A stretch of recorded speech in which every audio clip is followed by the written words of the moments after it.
Hello, everybody. We are live, honey. It is Sunday. It is time for Leading Women Weekly check-in, and I'm over here trying to be producer. And my name is Yalanda at Dryer Buzz, and of course, most of you know because I went live on my page. But here's what I need you to do: is I need you to click that like, follow, share, and subscribe. You make it all the way to the end, please subscribe so that you'll be notified when we do go live.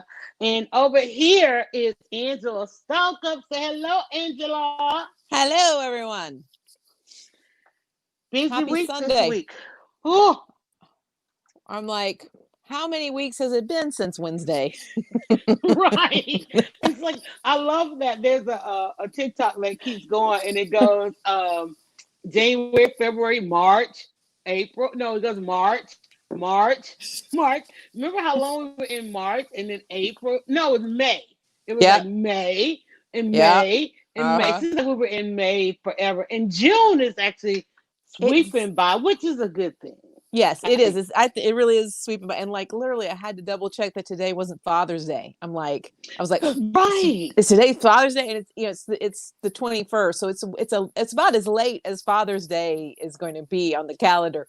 But like I was Hmm. like, it's a Father's Day. I So I know. mean, it's just like this inability to know where you are in space and time, and everybody is complaining about it or commenting on it. I don't even think it's a complaint; it's just an observation. So yes, um, here we are. 5 million things have happened since I woke up, probably. But yeah, so definitely, what is it? There's a proverb. And And there's a proverb that groundhog. says the curse I, is may you live in interesting times, so that's the curse on you. right. It's like, yeah, we definitely live in interesting times. All And right. then there's Groundhog Day. We live in Groundhog Day. we So we are.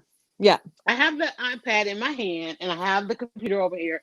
Angela and I are going to try and be a little bit more engaging with you guys. So I'm going to say already hello to Robin. And these are the people that might have set their alerts because they're on here Mhm. already.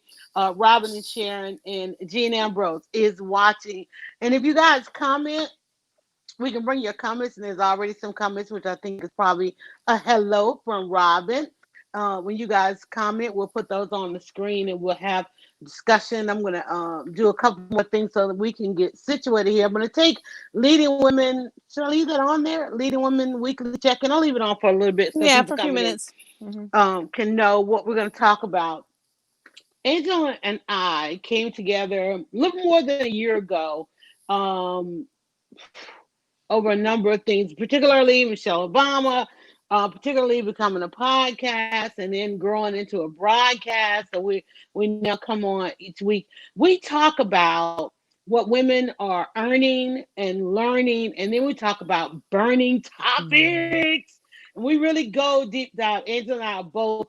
We love the sciences of a thing, and so we take the conversation in a little bit of a different place. Now, my eyes are really weak today because I'm tired. I'm more tired than I thought.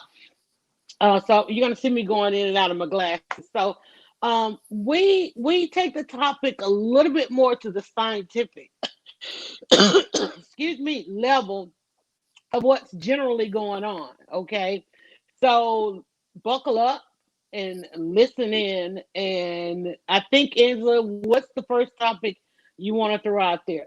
I think we got to start with what's happening in Atlanta right this minute.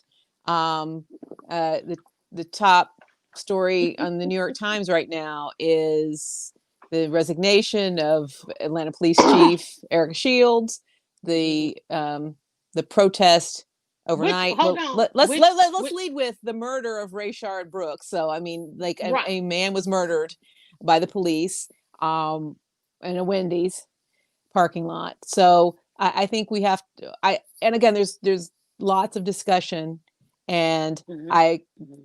think though, to talk about we've been talking about, and we're gonna have to go back to stuff you've said, but Keisha I'm just Lance waiting. Bottoms and Erica Hmm. Shields as two leading women, as women in leadership roles that are And we not have talked not. about how they were blindsided, right? Yes, and that they Okay. really, God, it seems like 3 years ago, 3 weeks ago, right? Really were Was it caught off three? guard. It was about 3 weeks ago because I think it's 21 days today that that the murder that George Floyd was, oh yeah, I George think Floyd. George Okay. Floyd protest, not since his death, Mhm. but since the Mhm. protest started. Mhm. And Wow.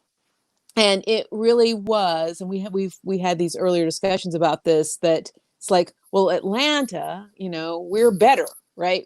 You're to your point, it's like, well, we're not as bad as them, right? They're worse than us, right? That we've got it together, and Atlanta is supposed to be a pretty I said progressive police we department. had it together. No, you said Oh, that I said we don't have it together. Go no, and ahead. you said that the position was, well, at least we're not as bad as them, right? They're worse. That's what Yes. people want. That's where people find their comfort level, Mm-hmm. is Yeah. to be able to focus on, at least we're not them. And coming into this, and one of the things I said, let's be careful of and mindful of, is that if we are in a different place, is how to maintain that different place. And Atlanta was not able to do that. One of the reasons I said, I mean, I'm not one to ignore history. I'm not one to ignore um, we God, trends, okay? Mm-hmm. And the trend is, when politics really comes into this, things happen. One of the things I said, and I've been keeping an eye on this chief of police since Keisha Lance Bottoms took office, because Mm-hmm. she held over, and Chief Erica was serving a kind of interim, so we really didn't have a chief of police, and it was great. And see, we've been going so much for this symbolism Mm-hmm. lately, to we're not really dealing with what the problems really are.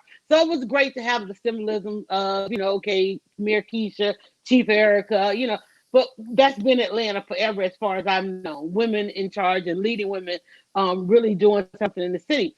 What when we had the situation where the officers, black officers, tased black students at the black protest, and Mm-hmm. then there was all of a sudden, oh, here's how we're going to behave when officers get out of line. And I said, hey, wait a minute, that's completely different to how we always behave, where Mm-hmm. officers get administrative leave and desk duty.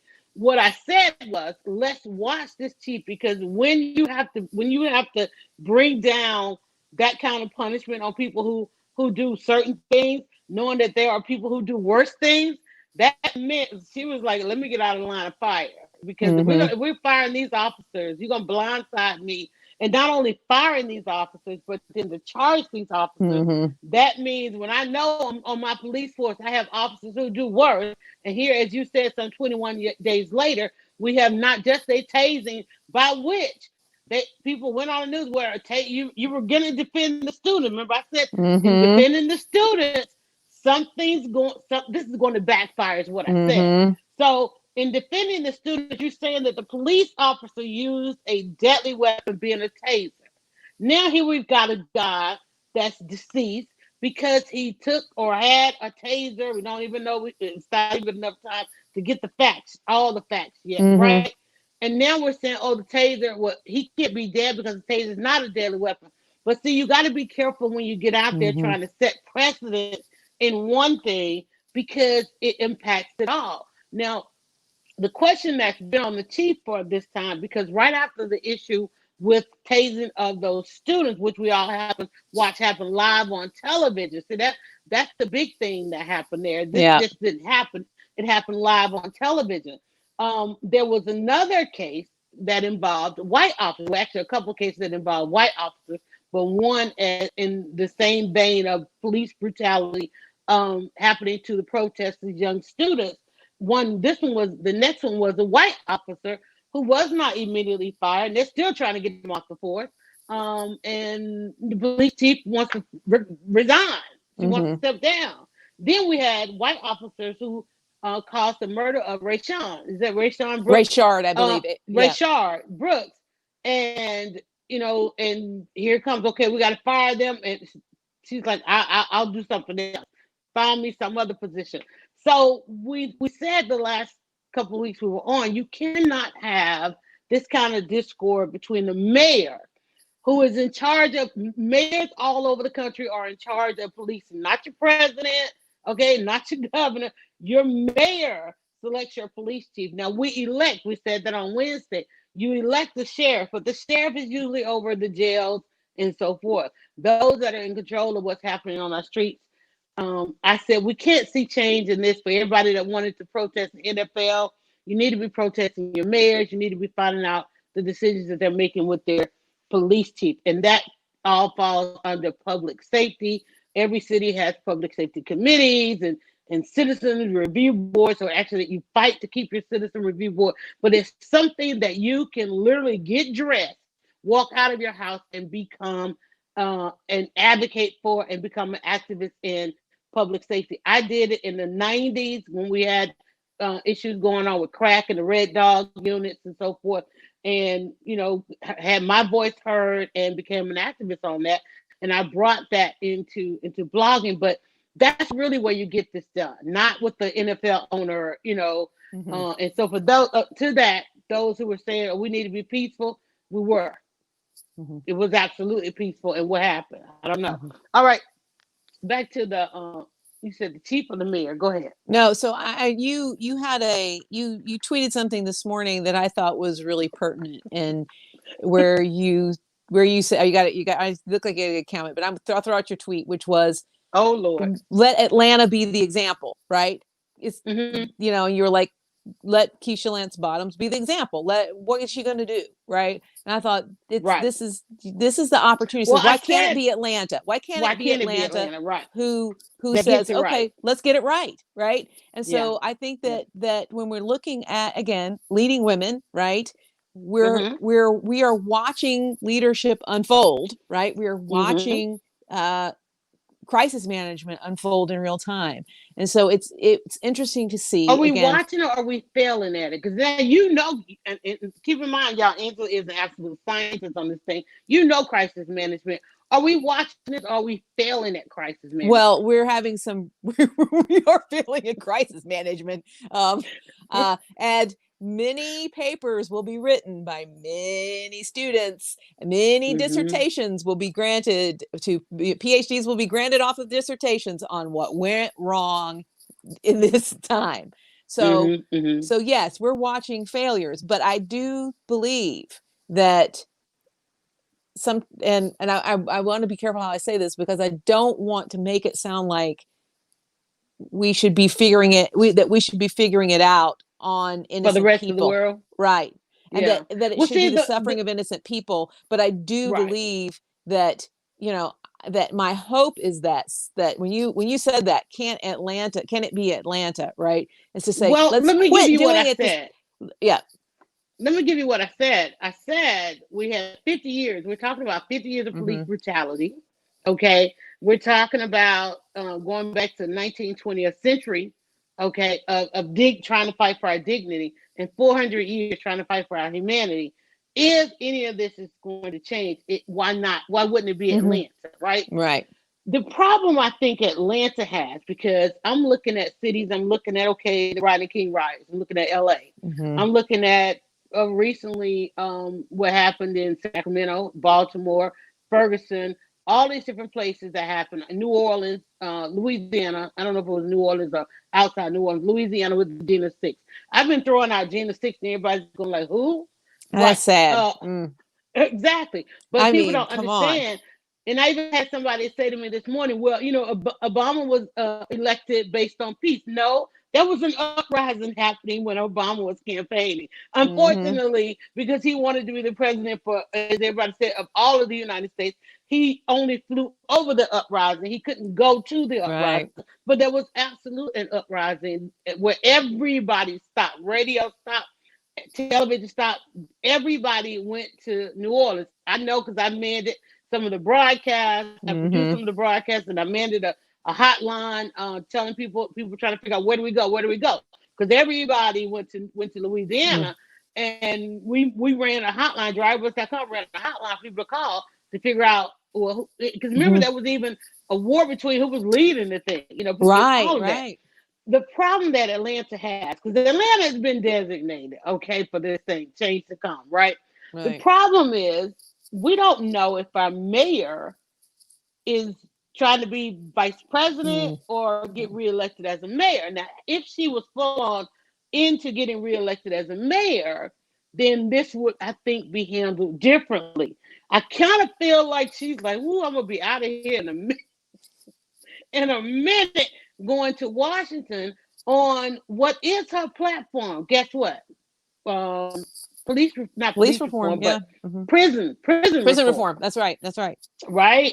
Which is why she's been adamant about getting, disassociating with ICE, who wanted to take over the Atlanta jail. Hmm. Who, talking about prison. I mean, that's been her. That was one of the things that she ran on.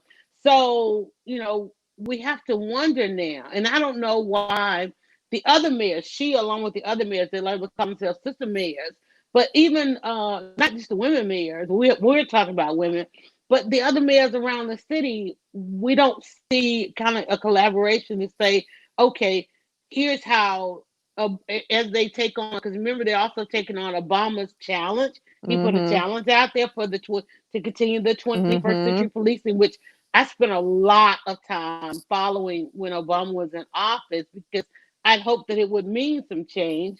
But unfortunately, for those who were involved in that, even that saw, as Cedric Alexander, who was over the DeKalb County policing, but he's also over the National Association of Black Law Enforcement, Noble.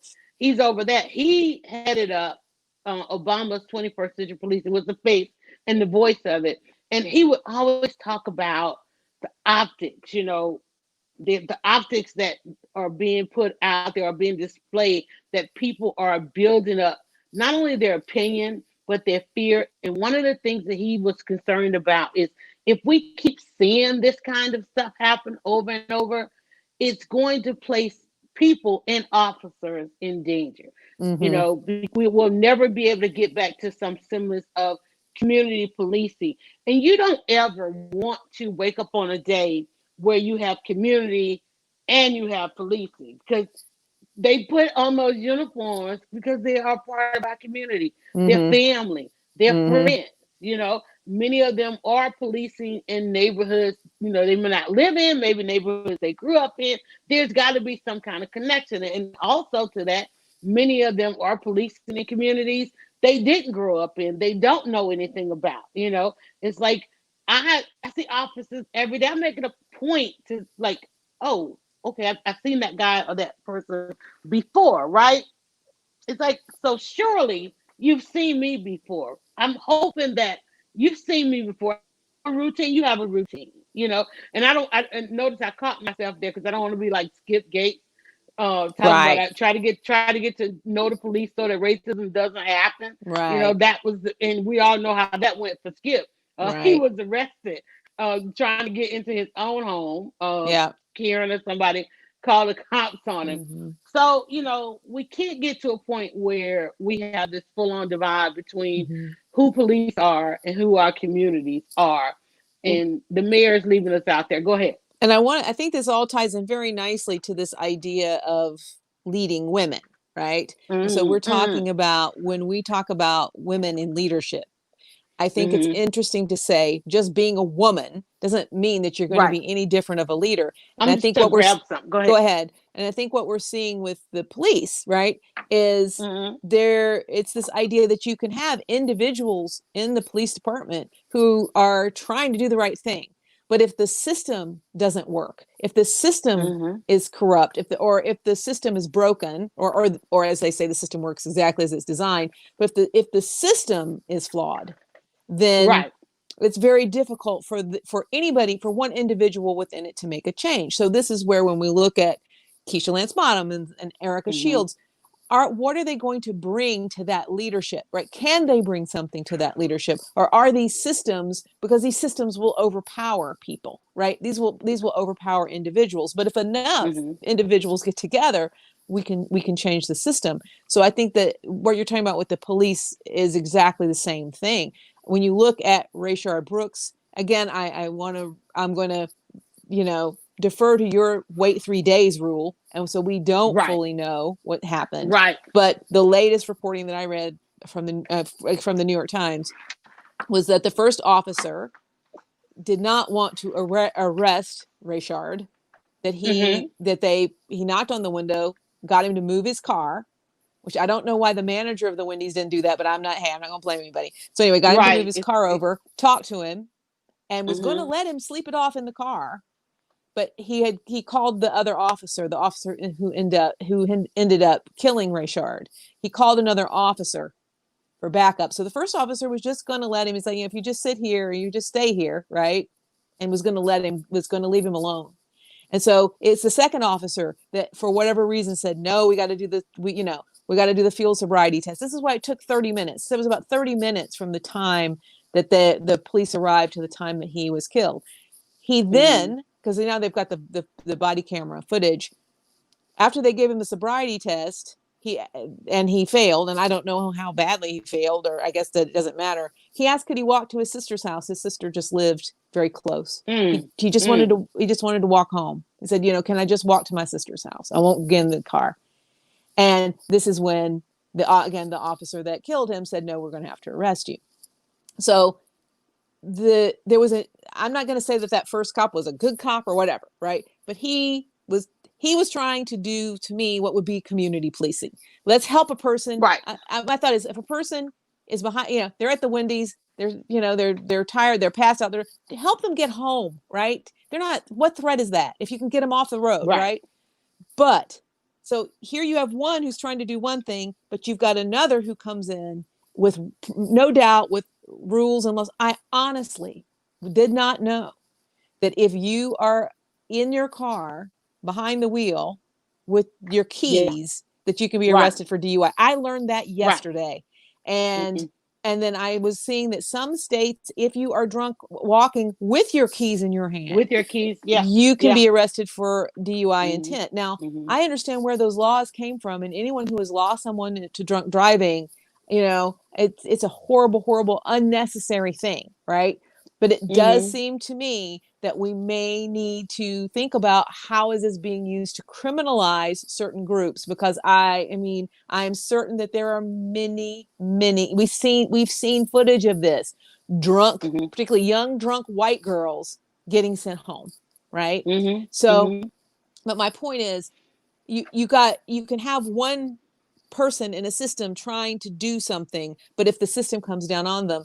The other example, I don't know if you saw this, I just saw this morning, was an officer from Buffalo, that her firing has been, she was fired in 2008 for, Mhm. she was a black female officer in Buffalo. And this is the ones that pushed the old man down and stepped over his body as he bled out of his ears, right? This is that police department. She stopped a fellow officer from a chokehold on a teenager, I think. Stopped him. The Mhm. officer that did the chokehold ended up in jail for it, but she got fired for interfering and with another officer and I think threatening the safety of that officer.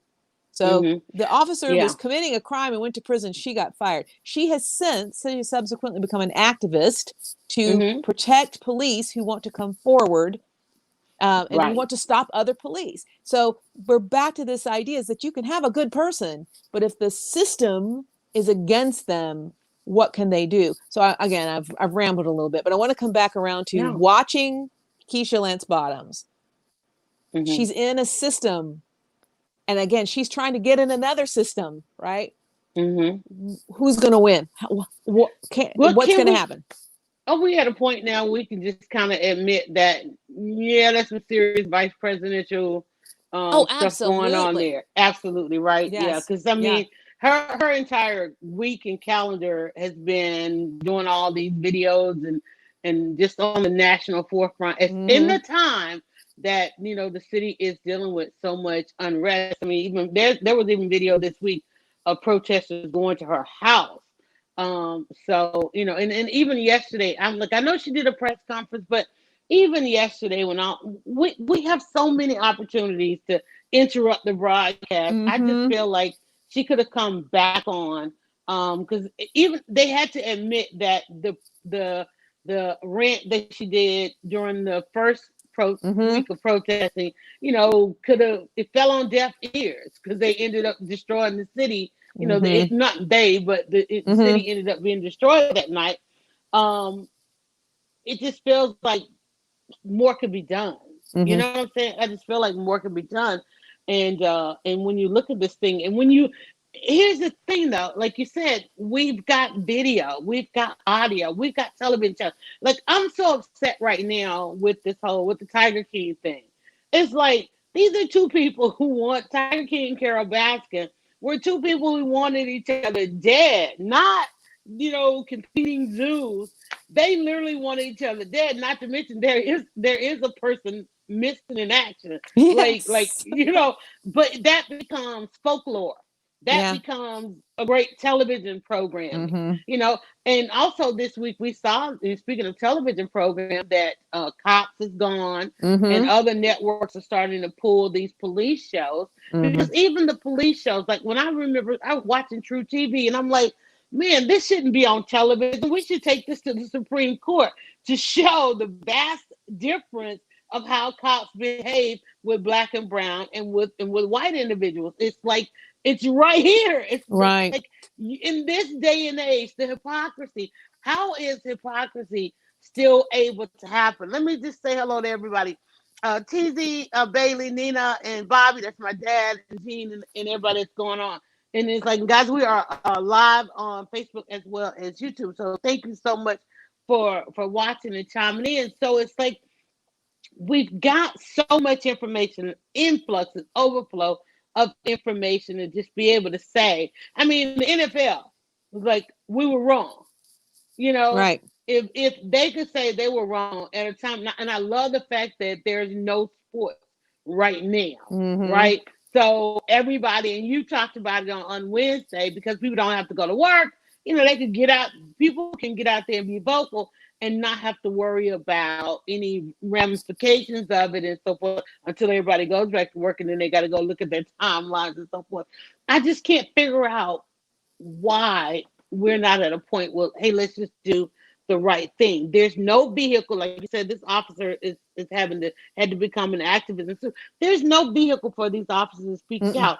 Tamron Hall did have a police officer on her show who made a viral video. I know that's the thing now. Made a viral video on TikTok speaking out during with the George Floyd incident. But then to have right behind that another name, another hashtag, another viral death taking place, live before the public. The footage is out there for anybody who can consume it, and there are those that are going to use it for ill will.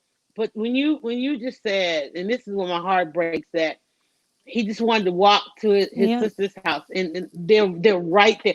That's the fear when I think Yeah. about, when I hear black people, when they try to say they were resisting arrest. Black people don't resist arrest. First of all, we Mm-hmm. don't understand why we're under arrest. Why are you Mm-hmm. detaining me? Those are all two things that and why am I under arrest? Why am I being detained? The whole probable cause. That's one thing that needs to be revisited. And I just saw a lawyer friend of mine. I'm going to have them on talking about that. Actually tweeting out. Well, here, guys. She tweeted, "Here's what the law states." But that probable cause is like, one officer made one decision, another officer made another decision, and this young man is dead. Yes. Now I don't And know how the officer is gonna live. He's probably gonna live well knowing that he's murdered a black person. But the other officers, what does it mean to him? And mhm. I keep trying to figure out, when they get on there and call for some kind of backup, whatever. I'm like, why? Who should respond when? Here's maybe we take this up with citizen policing, when they call for backup, and all Mhm. of these officers rush to the scene. Somebody else, to some level, the de-escalator. Okay, let's create the de-escalator, needs to run to the scene. Or if somebody has called Yes. for backup, instead of just getting a recording, they need to go. Somebody needs to go live. Somebody needs to monitor that live. And there was a movie. What was it? There was a movie just recently where, and I'm hoping that this might be the future. I don't know. It was a movie where the officer, and it went fatally wrong, because again there was more bias, because the black officer was trying to get his weapon. It was some God, what movie was it, where he couldn't just go for his weapon? Somebody had to release his Watchmen. weapon. Yeah. The show Watchmen, Watchmen. okay. And he was trying to explain, Yep. yes, I'm being threatened. Yes, this, that, and the other. Now, of course, him being wasn't he a black officer, Yes, he right? was a They black didn't release officer. his weapon in time, because Mhm. again, let's not believe what the black person is saying. But to that effect, we can't just be going back and watching the video. That's how I feel like everybody with these Ring doorbells. It's like they're always Mm-hmm. the last to come to the door. It's Yeah, like you were notified the minute I turned on your street and pulled in your driveway. Why aren't you exactly. ready to go? Why do I Yeah. then have to knock and call Mm-hmm. you? At what point does that video then now go live and somebody intervene? Like, Mm-hmm. whoa, you've been on that call for 8 minutes, 46 seconds. Yeah. What's going on? Respond. And no, you're not allowed to turn off your video. No, you're not allowed to No. not respond. No, Well, I'm just gonna kill the guy.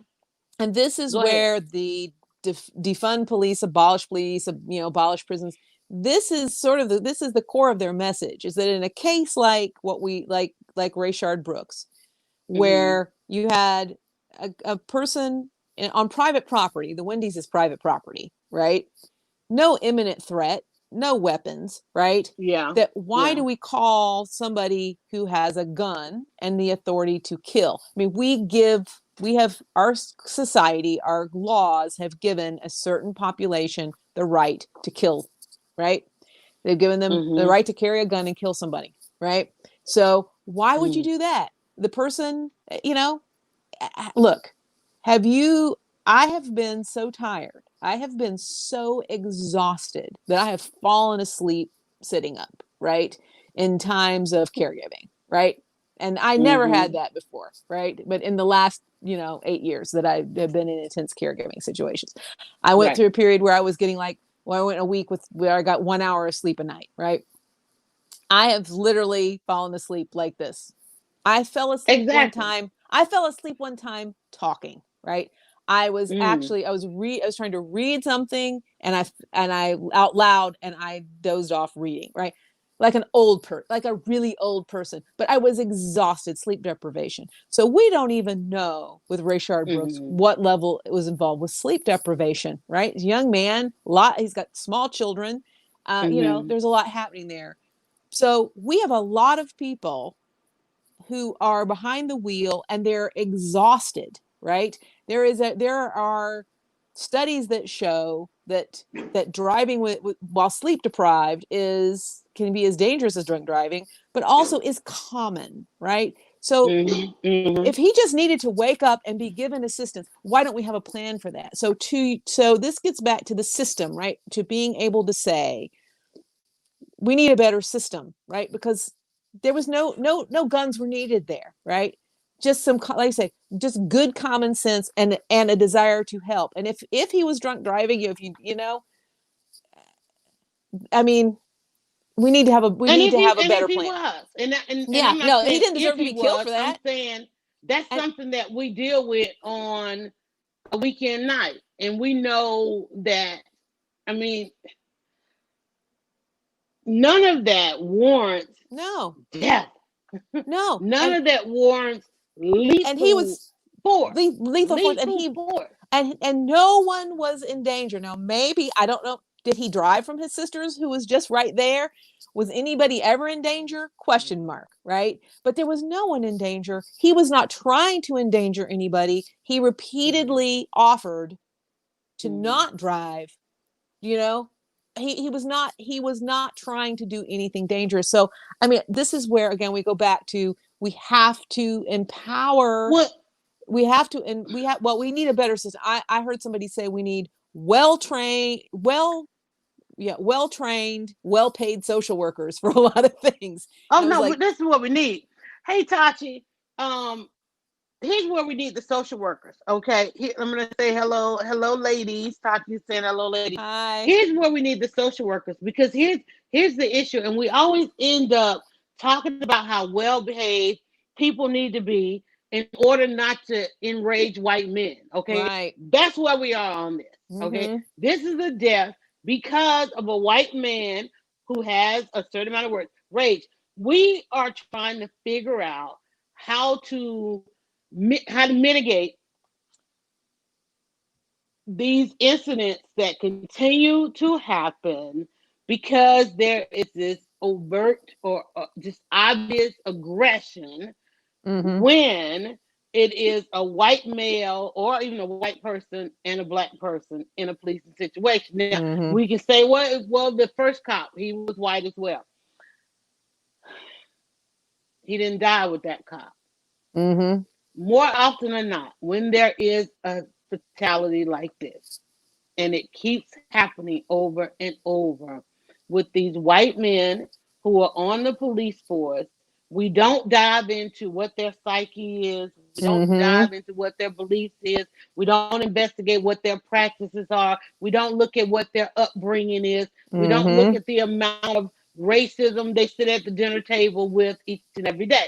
Now, anybody, and we keep talking about people and their white friends. I've been around some white people, and I've seen how uncomfortable they make each other asking them about their black friends, and they really ask questions as if like we do come to the planet from another planet, Mm-hmm. like, oh, they. I'm sitting here. Let me tell you something. Before we got ready to go on, first of all, my grandmother's probably highly upset with me because we were never allowed to play Elvis in the house. Okay, now that was her experience. That's That the man was racist. Okay, I mm-hmm. remember when the day Elvis died, we were in the back seat of the car riding with my grandmother, and my granddad, and we were like, Elvis died. My grandmother was turned around with the quickness, and she gave us the whole Elvis. Let me school you on Elvis. Okay, we ain't, but the Elvis movie came on. And in the beginning of this, and this is the beginning of the Elvis movie. They're riding down the road. Elvis is Elvis and the father. Mm-hmm. Again, one of those shows we said we were going to talk about why there are no mothers in these Right. movies. It was Elvis's dad and sisters, right?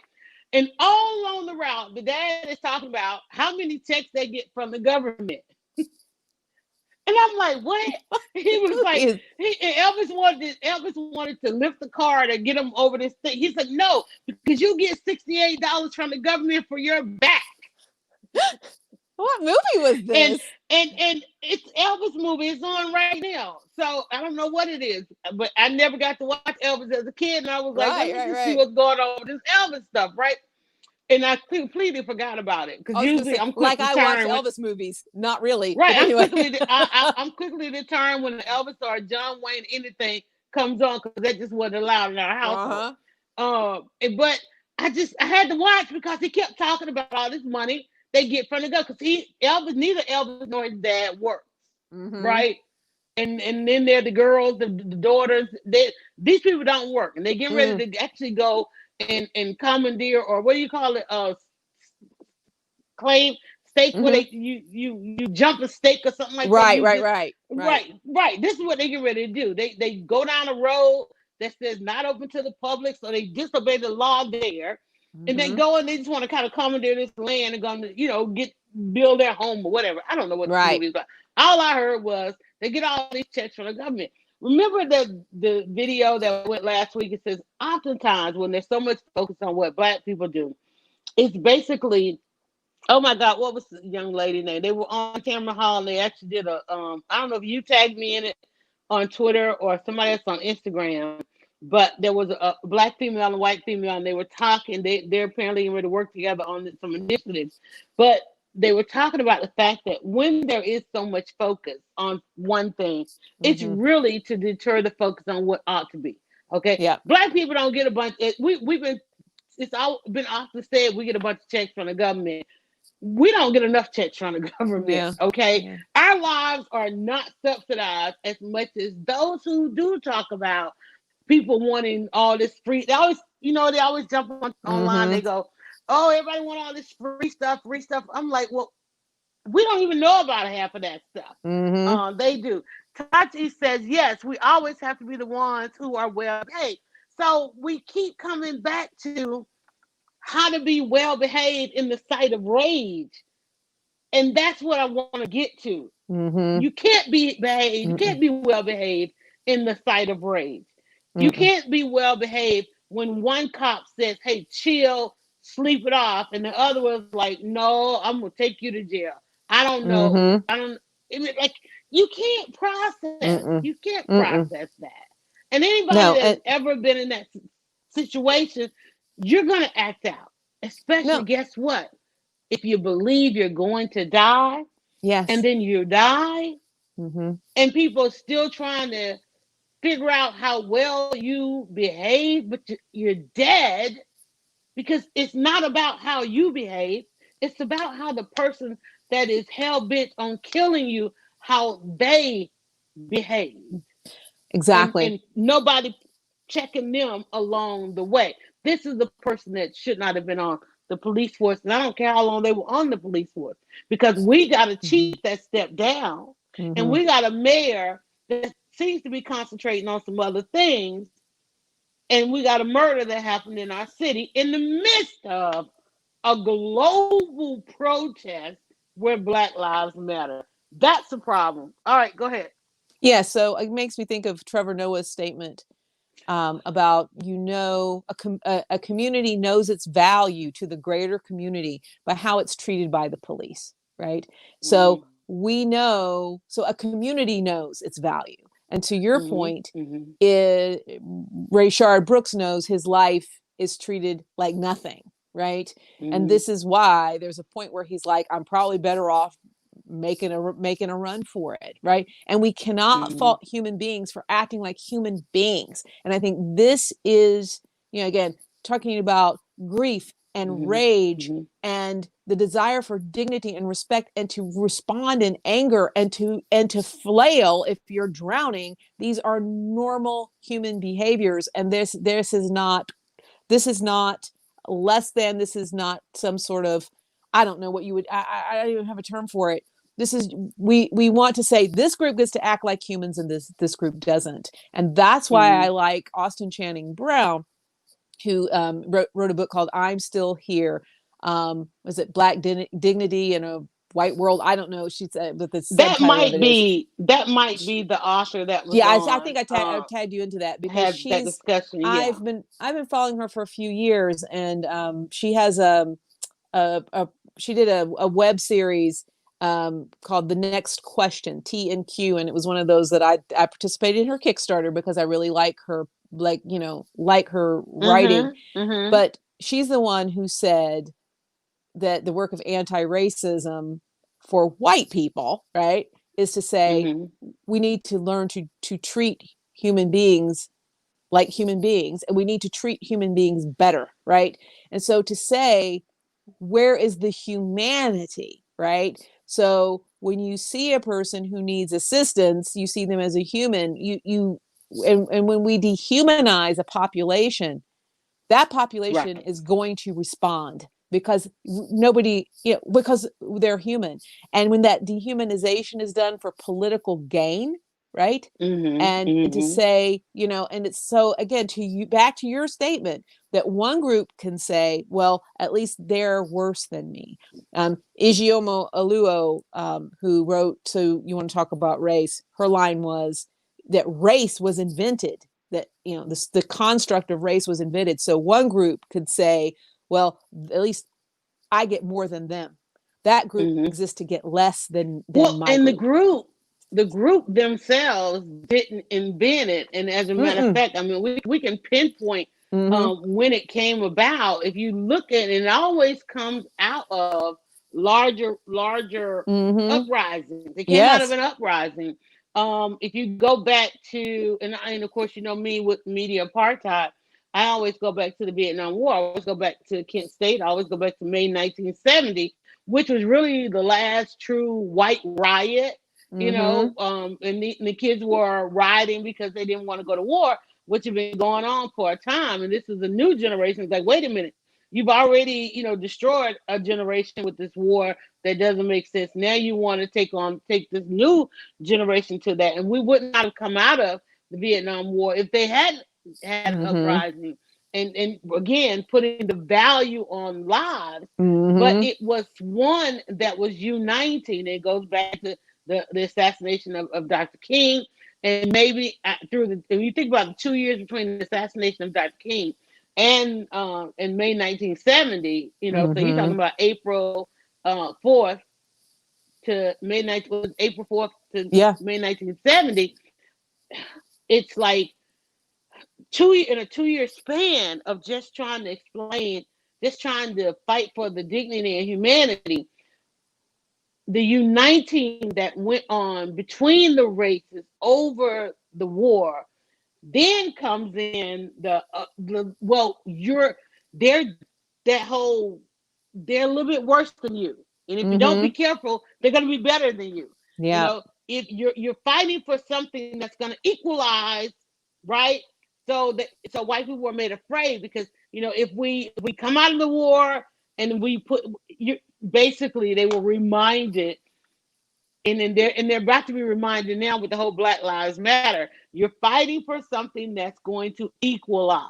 Mm-hmm. So there's these tactics that come into play, and the tactic then was local news. Mm-hmm. Okay, because prior to that, we only had two and a half television channels, so there really was no local news. You had to print papers, right? So Mm-hmm. the invention of this thing about racism was fostered through local news, which is Mm-hmm. why I talk about media apartheid, Yeah. because every day there are these daily meetings where they talk about, hey, here's how we're going to show white people, and here's Mm-hmm. how we're going to portray black people, and everybody else we might put them in. Okay, because like I can't figure out for the life of me that one news channel has an Asian anchor, and then you never see an Asian story. So Mm-hmm. I'm like, is she not walking in there every day? You're like, okay, y'all, here's what the Asian people did today. Right. But the black people are walking in there like, well, here's what the black people did. And the white people like, you better not show what the white people did. Mm-hmm. Okay. That's how that conversation goes, right? Yeah. In local news, right? And white people, they have a whole desk. Talk about the Karens, they got a whole desk. They just sit there and somebody sits there and responds to the Karens, okay? Mm-hmm. All day long. Because Karen will call in, if you show Karen's son not one DUI at the Wendy's, but he's on his fifth DUI. Yes. Okay, let's just talk about that. Talk about being well behaved. Okay, Mm-hmm. but even on your fifth DUI, there's a fine, there's some time. You Mm-hmm. pay it, you do it, and you go on. You go take a class, this, that, and the other. But one thing that Keisha has done, which is probably one of the reasons why she's being we don't know yet, but being courted. It looks like she's been courted for vice president, is because they stopped if you couldn't pay for a fine. What do you Yeah. call it? What it took the cash Cash bond, bail. cash Yeah. bail. Cash bond. Yeah, it Right. took the Right. cash bill. In other cities, I know in our city, it was on the ballot. We went to Mm-hmm. vote. If y'all didn't go vote and you live outside Atlanta, it was on the ballot whether or not our city was to Mm-hmm. get rid of this cash fund because again, we're talking about equalizing. And Right. when we get to a point, because the world is going to keep getting there, the universe is going to keep bringing us to this point Mm-hmm. because regardless of what you think, we are all equal. Even though we live in America, and there is, like you said, the construct. There's this construct, Mm-hmm. right? You step outside, and you like, whoa, there's no construct. Whoa, what is this? What is this? Right? Mm-hmm. That's why the borders are closed right now. Otherwise, Mm-hmm. people Well, would be, people would be gone. Go ahead. yes, and let's just say white supremacy ain't good for white people. So, it's Health and I, wise, talk and about health wise. I heard somebody, they did this really nice thing they called Share the Mic Now. And I think it was Brittany Cooper, Dr. Brittany Cooper, who wrote Eloquent Rage. Girl. And she's like, white supremacy for white people is like your abusive boyfriend, right? Or your abusive husband, right? It's like white people And suffer under addiction. that too, right? And so it's Yeah, like, yeah. particularly women, because white supremacy hates women. White supremacy is misogynistic, right? White But supremacy but hates you're anything that always is. able to say there's something worse. That's it. But again, it gives you something. That's it. These people exist to be worse than me, right? So I can feel Hmm. good in my degradation, right? Instead of Right, saying let's make it equal and let's make it better for everybody, and including white people, right? So I mean, right. it's this, like I say, this lack of equality is not good for anybody. Not saying it's worse for white people, but by no means. But it's like this clinging to it by what very very few white people benefit from it. Thus the Bernie Bros and the whole thing Hmm. with the Hmm. focus on class. What they're Hmm. picking up on is white supremacy. I'm like, what you guys are talking about is not necessarily capitalism, because if capitalism really worked, it would just be about the color green, right? That is not Mhm. true. So you guys are missing it, right?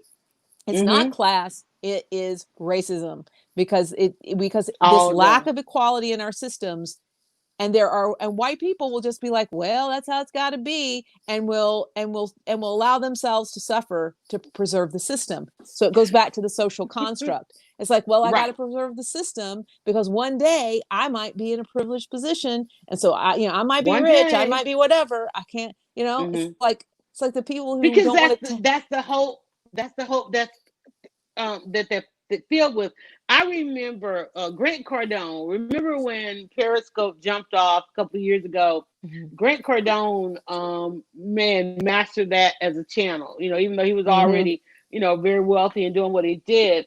But this gave us an opportunity to look in those of us who couldn't necessarily 10x in his lane, because Grant Cardone has a sales program that elevates white men. Now, of course, when once we got a lens on what this man was doing, of course everybody wanted to be, and it's a sales strategy, right? Mhm. And sales strategies are what? Who are the main sellers out there? White men, right? We're Mhm. talking about leading women, we're talking about white men. And you're watching Leading Women Weekly check-in, right? So when Grant Cardone, during the Mayweather fight, he became like, he was one of those that bootlegged the Mayweather fight on Mhm. Periscope. Periscope was brand new, but then people caught on. A new audience caught on to this concept. This man was going around the world teaching men how to sell, and he said something in one of his presentations to white men. He was like, "Listen," he's like, "you can't be successful because you're too busy watching CNN, and all they're telling you to do is be afraid of black people." And I was like, what? Because you know how I feel about watching CNN. Like, Uh-huh. why are y'all watching CNN? And I'm Right. like, oh, so I took that clip. I'm like, let me get that clip, honey. Because that's what it was. He was telling white men, if you're worried about slipping in this economy, when I don't care who you are, I don't care what the economy is doing. If Mhm. you are a seller, you sell what's needed, right? And Yep. he was like, if you're not selling in this economy, and this was during the Obama years at Right. that, if you're not selling in this economy, then you are too busy watching CNN, and all they're telling you to do is be afraid of black people when black people are not doing a damn thing to you. Yep. Boom. I was like, well, damn. Okay. But that's something that goes on, again, we live in public. He let it out on a channel. I'm like, that's the kind of conversation that look, and you and I have gone to every conference out there. Have we Yep. ever had that kind of frank discussion at a No. conference? No, you Mm-mm. better when women, let me tell y'all, women spend billions of dollars from what, April to October Yep. going to conference, and you never really are they talking about true salesmanship at a conference, right? Mhm. You ever went to a conference, they talk about the cost of something or the Yeah. price of something? Never. I'm never. They also Yep. were being motivated and Yep. inspiration. And I'm like, dude, how do I close this sale, right? Well, Yep. I'm that kind of person, right? I'm all about the numbers. But again, it's the feeding of this mindset, right? That if you don't be careful, we're going to equalize. Mhm. This is where we are. And I So, and I hate that that's where we are. Go ahead. sorry. Sorry.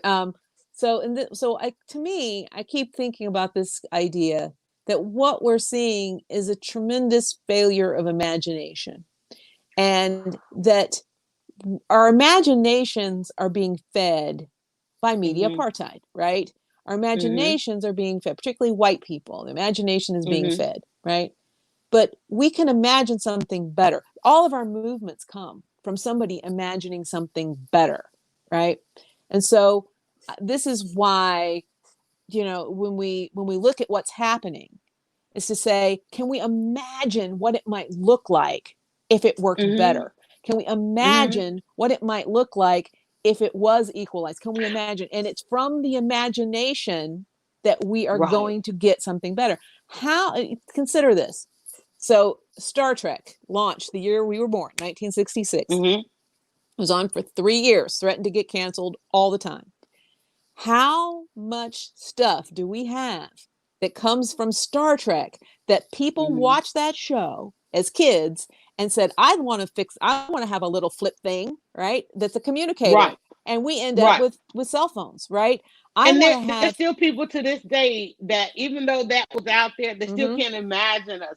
Like somebody can't imagine, like, whoa, somebody will look at this like, whoa, she's in her kitchen, mm-hmm, she's in her bedroom, and yet we're broadcasting the whole thing. yep, You said something in our pre-talk before we came on that you wanted to speak on silence, right? yes, When you talk about imagining, what did Colin Kaepernick imagine would happen when he took a knee? Now, mind you, when he took his knee, he took it away from the line. We said this last week, mm-hmm, out of view of everybody. It was somebody zooming in on one main photograph of a national anthem. Like, whoa, what is that guy doing way over there, right?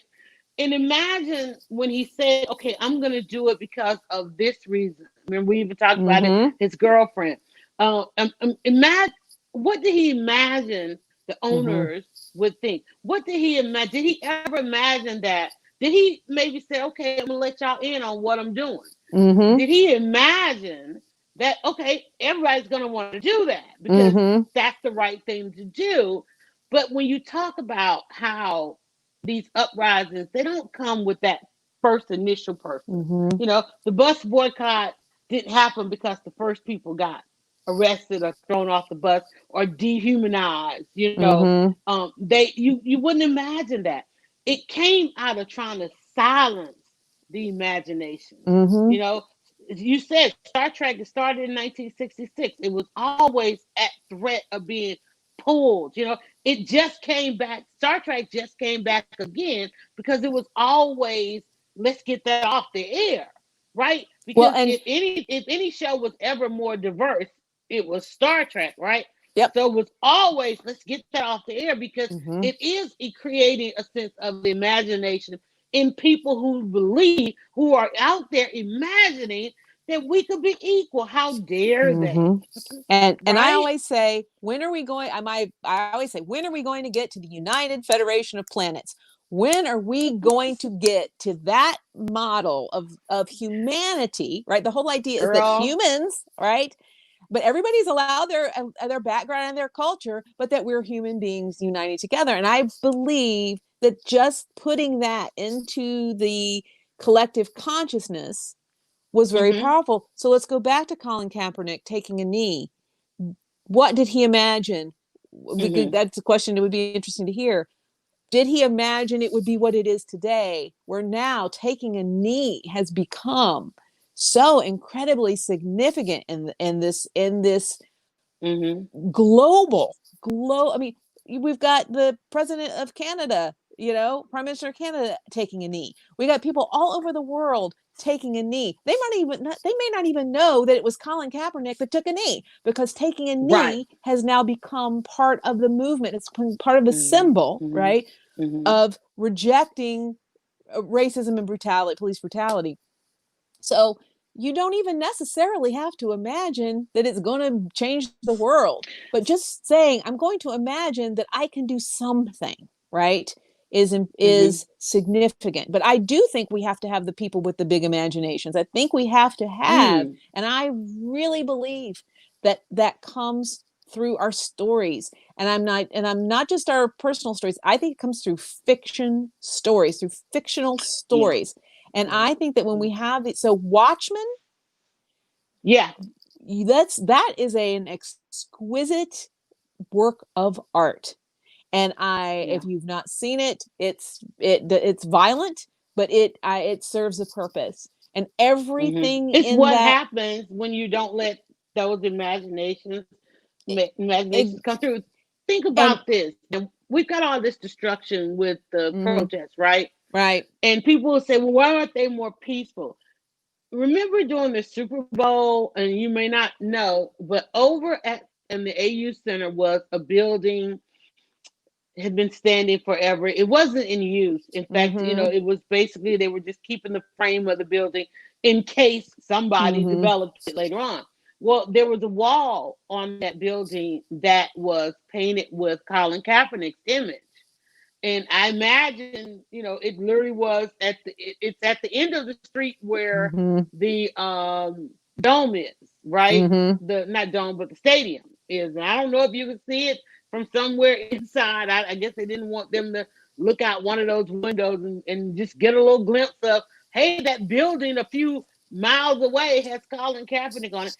Atlanta gave somebody permission to tear that Mm. building down. Tear it down, right? Just because one wall of it had Colin Kaepernick, and it particularly happened Super Mm. Bowl weekend. Yeah. So you Yeah. have to tie the two. So now here we have civil unrest and buildings are being destroyed. But again, because they tried to silence the Mm-hmm. person who imagined what's Yeah. the guy from the Beatles, Yeah. John Lennon.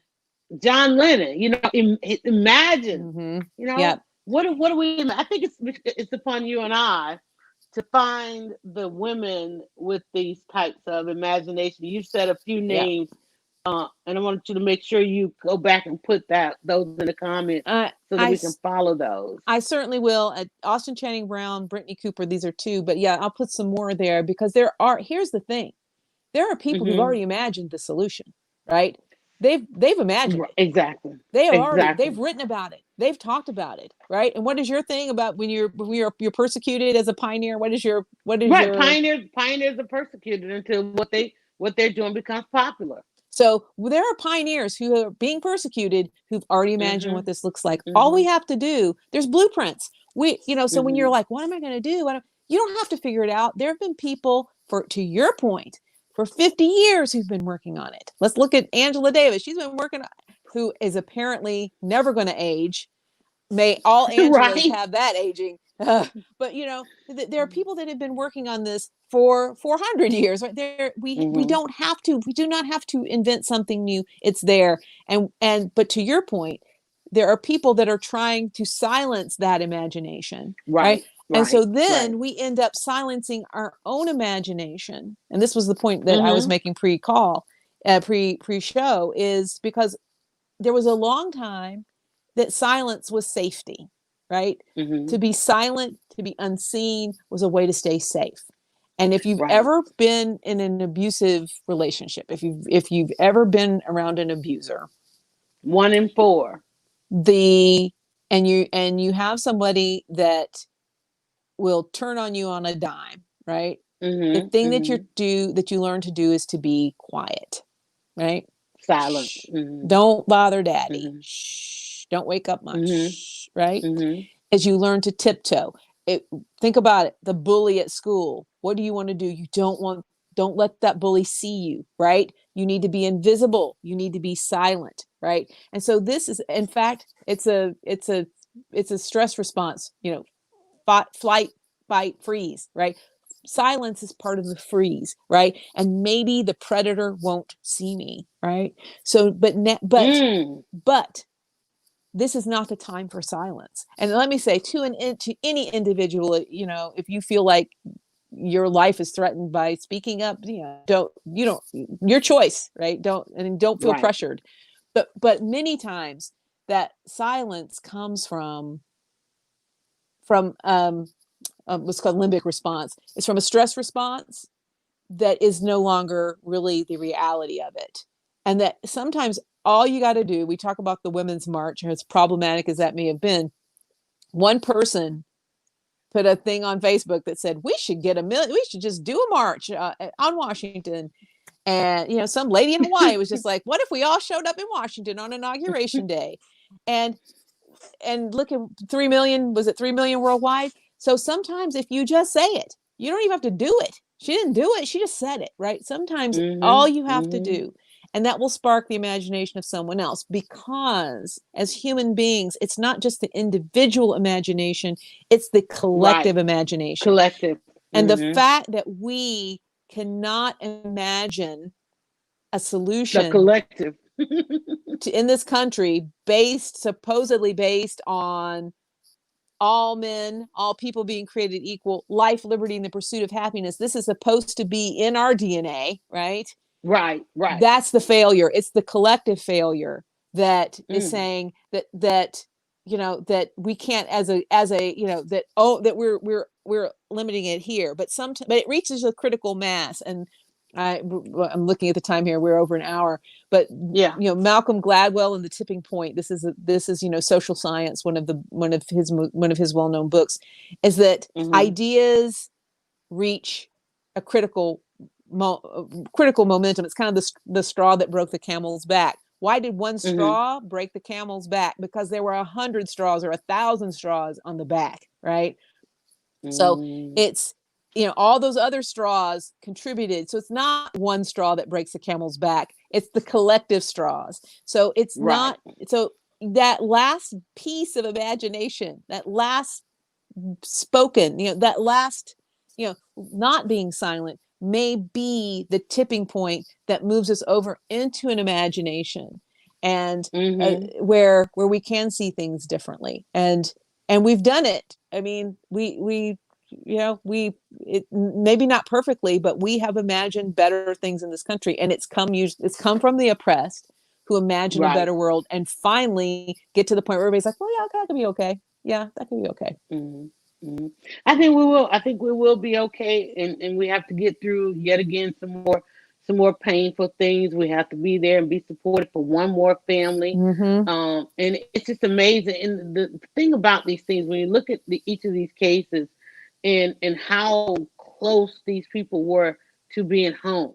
Yep. And I remember during the Obama years and the 21st century policing, and it said, you know, there was one country. In fact, all of the top cops, police chiefs, and those in leadership positions were taking from America, I think, over to either Amsterdam or somewhere else to learn what, because America had no clue what de-escalation. We first heard the word de-escalation on the BET Awards Mm-hmm. when the young man was doing his acceptance speech. But all, believe it or not, the chiefs of police from all over America were taken outside of America over, I believe, again, I want to say Amsterdam, one of the places that's considered to be the happiest place. Mm-hmm. They have the happiest people, to learn what de-escalation meant, and that was to learn to that all the different levels of policing. You don't just send somebody through a couple of 100 hours and then give them a weapon and the will to kill. Mm-hmm. It just doesn't happen like that around the rest of the world. It happens here, and we have some of the most extreme numbers, some of the most extreme cases. Time out for the hypocrisy of it. Time out for that person who, as you say, want to complain about that one straw that broke the camel's back, when there was hundreds of pounds of Mm-hmm. pressure already Exactly. on that camel, and won't even let you discuss those hundreds of pounds of pressure. Mm-hmm. That's how much pressure is on not just black people right now, but that's how much pressure is on the 74% who want to equalize America. Yep. Now, that's my new language, that there are 74% Mm-hmm. literally want to equalize America, 26% won't surrender. Mm-hmm. Okay. So when you talk about a race war is coming, we've been in a race war for 400 years. We've been in Thank a you. race war for 400 Yep. years. And every century, every half a century, there's a new battle.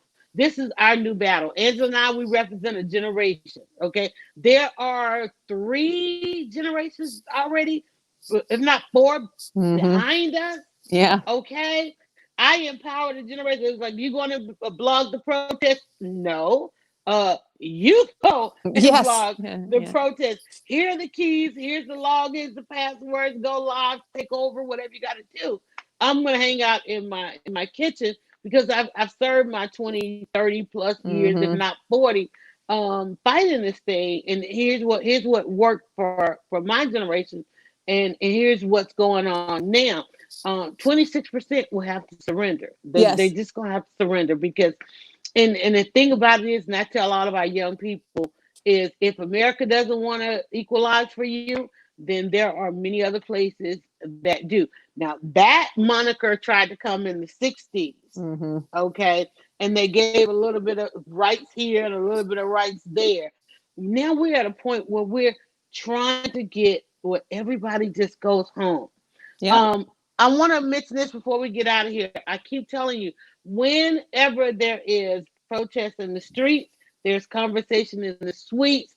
The brother of George Floyd did get a chance to testify before Congress, one of the congressional meetings or hearings and so Mhm. forth. That is something that happens. If you want to know what happens in between, too often we don't know about that. That those things happen. So your representatives, with even those you just re-elected, or if you push someone out of office and new people, they have, once they get to these positions, they join committees, and it's those committees that laws and things like that are drafted and come out of. So Mhm. make sure that you not only vote, that those people you voted for, you talk about keeping them accountable. Go and find out which committees they ended up on, because Mhm. somebody I voted for could end up on a committee that directly affects your life, and we Yep. don't live in the same city, state, county, Yep. anything like that. But that's how we have to know what's going on. So keep in mind, and then also, guys, we did vote, and now here comes the runoffs.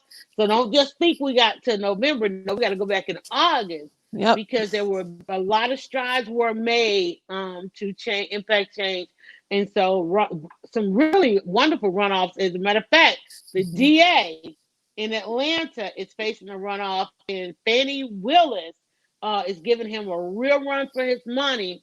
And the third, what I call the vote splitting candidate, they now watch them over the next week or so, because they now have to announce which of the candidates in the runoffs that they're going to support, and their supporters will probably follow Mhm. behind them.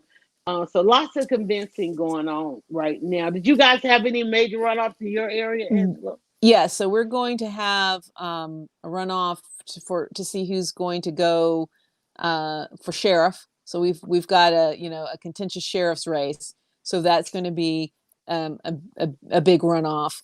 Um, Mm-hmm. and we also have a judgeship that looks like there's some heat around. So that will be Wow. interesting to see. We had gosh, well, how many people run for that seat? Six or seven, right? So Wow. I And know that for a judge? Wow. for a judge position for Cobb County That's State serious. Court. Yeah. That's So serious. I think attention is getting turned to the courts, but particularly in Cobb, we're looking at our sheriff. So Mm-hmm. we'll see who we're going to put up against as a Democrat against Neil Warren, who is current Republican Mm-hmm. sheriff, Mm-hmm. and Cobb is a purple state, is a purple county. We had more Mm-hmm. votes for Hillary in the election. We have a lot of Democrats who've Mm-hmm. been elected. So just Right. Right. classically for years the sheriff has been a Republican, and the Republican candidate would be assumed to win. But I think this is Mm-hmm. going to be a good race. I want to throw in there. It is, Mm-hmm. if you want to vote absentee, it is not too early. You can go ahead and apply for your ballot now. It's 180 days before the election that you can apply. So August Mm-hmm. is well within the 180 days. So if you're thinking you want to, if you want to absentee vote, put in your application right now, right? Give yourself a Right. lot of lead Right. time. Right. Now they won't Mm-hmm. turn around and mail them out, right?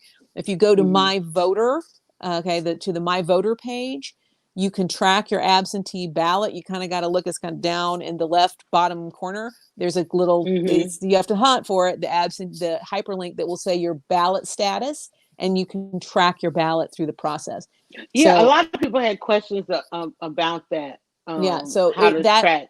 yes, and so it's and again you have to go. Like I say, you have to look all the way down at the bottom right, bottom left corner, right, and it's just Mm-hmm. a it's the worst design thing ever. Of course, it's purposely, no doubt. But you click it, and you just get a little box, and it will say if they've received it, right? Did they Mm-hmm. receive your Mm-hmm. application? Has it been processed? Right? Was it approved or not approved? And then Okay. has it been mailed? Then when you mail it in, did they receive it? So you can track your ballot all the way through the process, at least in the state of Georgia. Wow. So you can know exactly where it is, and if there's a problem, you can call and ask. Or you can ask where, if you look and your ballot doesn't, you've not received your ballot, or your ballot looks like it's gone, you can Mm-hmm. directly call and say, where's my ballot? And they will try to go track it down. So that there's a lot more that you can do. I don't think people necessarily realize how involved you can be in that absentee ballot process. Right. um I don't think uh, so either. yeah, so I also I want to didn't throw in. realize it was even that involved anyway. I thought, it was pretty simple, Oh, but no, I that tell you, sounds like there's That sounds like it takes some due diligence. It does, and you have to track it. If you don't track it, you run the risk of not of a little glitch messing you up, right? Because if Wow. something doesn't look signed right, or if something, Hmm. something looks off, right? There's a thing that they call, you can go correct your ballot, right? So let's say that they don't like the signature, right? If you do it early enough, there's time for you to come and prove who you are. There's a process, but you just have to make sure that they got it, that it didn't get lost in the mail. Literally, you have to make sure that your Right. ballot doesn't get lost in the mail. So yes, you do have to track it. Yeah, no, again, something that should be easy made hard. Made hard, made difficult. Yeah. So Made you give difficult. up in the process, Yeah. so that you So would give up in the process. yeah. You So know, I'm because going to do my. somebody imagined it more simpler than that, Mhm. and somebody imagined all the ways they can make it Make difficult. it hard. And who won? Yeah. So I would like Right. for us to hear a word from our sponsor, and I'd like to see if you have any soap. What I'd like for you to show the new label, because Leading Women Weekly is Oh my. Okay. sponsored Let me grab by one. Dryer Hold on. Buzz soap. Oh, Go get let the me soap. grab. Oh, And I while forgot you she's guys can grabbing hear it, me as I go. since All I right, I'll thought grab this one. I might have missed Father's Day, you have a week if you're watching this live. No. So, As a uh, matter of fact, I have been shipping Father's Day soap all week, so you need to and get on it if you're going to get some soap for Father's Day. Yep. well, actually, I'm about sold out for the dad soap. And as a matter of fact, my dad is actually expecting here in a little bit because he has the open air market opened again this week, and he took soap over there. So we are powered by, and I don't know if you guys can see that or Oh, good, not. good, There good. we Yeah, go. good. Good, right there. Yeah. Okay, so that's going to be the new label, and this one is actually a carrot tea tree. This one in my hand is a carrot Ooh. tea tree soap, and I've got yours. You'll be getting yours. I got soap going out on Monday. So my shipping day is Monday. I did inventory yesterday, all the orders, and that's why this one is actually has the label on there. Is because it's going out. This is going out to, I believe this is going to a customer called Vanessa. I believe Ah. she ordered a bar, and we all know Vanessa. She ordered a bar of this carrot tea tree. And so I'm excited. As a matter of fact, when we get done with this broadcast, I'm jumping back on to cut 2 loaves of soap that I made yesterday. So I try to do. I have a subscription box, and so I have about 5 soaps that I've just cut. That's going to go into that for, and those are for August. These are for June. No, those are for July, and these are for June. These are the June soaps. So real excited. This was my quarantine thing. I know a number of people have a thing they did in quarantine. Before quarantine, I was off into making the lemonade, but I had to wait for the markets to come back to do that, and then the supplies for that, just became difficult to get. But I could make with my hands some handmade soap, so it's been real exciting. Learning the full process as well as producing it, and then thinking about what the label. I really wanted just a nice, clean label and so forth. And then still what my regular what'll always be on hand, and then I have some different ones. Like I can't even reach it. You know what happened when I reached over there that time? Everything fell. So still just real excited. This one actually reminds me of French fries. It looks like French fries. Ah. I also have a Mm. red label. I was testing out a Mm-hmm. red label, but then it looked too much like McDonald's, and I was like, Yes. no. I was like, no, we'll go with this. So, I like it. um, in And fact, I got the testimony yesterday. My one of my customers said she went to her mailbox and just opened it up, and it was just like just the scents and everything. mm-hmm. So, who knew? Who knew? So, what are some of the things that everybody did in quarantine, and as we start to get back to our I hate to say normal routines. Right. So right now, I'm trying to figure out as I get back like everybody else to my normal routine, how it'll still fit into Right. what I'm doing. Because my daughter upgraded her salon, so there'll be some soaps there. Of course, I'm doing, just oh my God, it's just a lot. I hope everybody is doing well as we retransition. Yeah. Get back and get into retransitioning. I'm gonna sit that over there with the other soaps. Um, And I I hope really, that. I hope. Yeah, go ahead. I was saying, I really hope that people are careful. It's be careful. We know that wearing a Yeah, mask yeah. does does help, It helps, and but it's it's a lot of this is being put on the individual, which I don't think it I should. think that's what it is. And Yeah, and they it's just put and it back so on us. it's like it's on you, right? If you get sick, well, it's Hmm. on you. So let's just proceed cautiously. And but I mean, it's like you can only keep people in so long. So Well, when you think about it, I mean, we did see some spikes with the Memorial Day yep, weekend. And I think we have to be thankful that it didn't, it wasn't as bad. It's bad, but I yep, mean, it could have been worse. We're mm-hmm, watching, with the protests going on yep, all over the world. People are watching those numbers. I think it's something we're gonna have to deal with. We're always gonna have those numbers. We're always gonna have cases. But mm-hmm, like you said, it's not just on the individual. Just don't be reckless. Just don't, don't yeah, be doing. I'm still concerned when people are already starting to travel again, and then you're yep, going back in the workplace. Still need to do at least a little bit of isolation, even if it's not 2 weeks. right, I think at least a couple of days. Just kind of monitor yourself, if mm-hmm, anything, even if you can't isolate, because I guess they figured out that's just not working. And people are traveling, people are getting back on planes mm-hmm, and trains, and I don't know about the buses, but I know travel is coming back. I've seen a couple people go to certain destinations. A lot of people are doing a road trip. yep, The outdoor things. As long as out you're doing outdoor things, I think are outside okay. But seems again, fine. Yeah. but So but again, just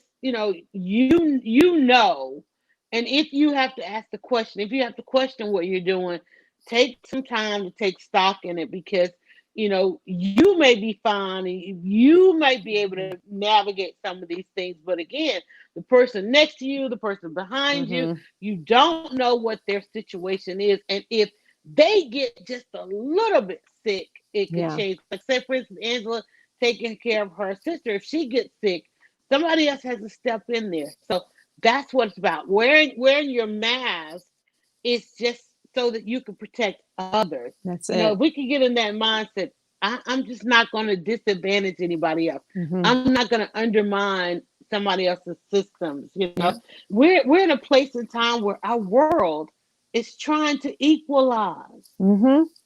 Are we And going to resist that? exactly. And the mask is I protect you, you protect me, right? And it Mm-hmm. and Mm-hmm. it is society. It is the definition of society. It's society's Yeah. work when I Yeah. protect you and you protect me. Because if I'm just Yeah. protecting me Mm-hmm. and you're protecting you, we may come like this. But if we're Mm-hmm. protecting each other, it's going to work. Wow. That used to be what policing was. That's it. That That's used it. to be. Yeah. Yep. That's what public safety was. Yep. You lived in communities where police protected you and you protected them. Mm-hmm. Yep. Somewhere along the way that changed, and we've got to figure out how to get back there, Yeah. you know. All right, Miss Angela, any leading women words of wisdom for leading women weekly check-in? Yeah. I think that our leading words of wisdom are: you don't have to be silent. Your voice matters, right? And I know that's very cliched, but it doesn't even have to be loud, right? Silence is broken with a whisper, right? It's like darkness is broken with the strike of a match. You don't have to have a spotlight. You strike a match, the darkness is gone. You utter one sound, the silence is broken. So don't worry about standing out on a rooftop screaming. Mm, Just all you got to do, even if your voice is just going to be, huh, that's fine, right? The quiet voice is still a voice. So that's my leading word. there you go. Ooh, I like that. The quiet voice is still a voice. All right, Angela, you stay right there, ladies and gentlemen. If you made it this far, go ahead and hit the like, the follow, share, subscribe button. and let others check it out. We come to you live twice a week during all of this.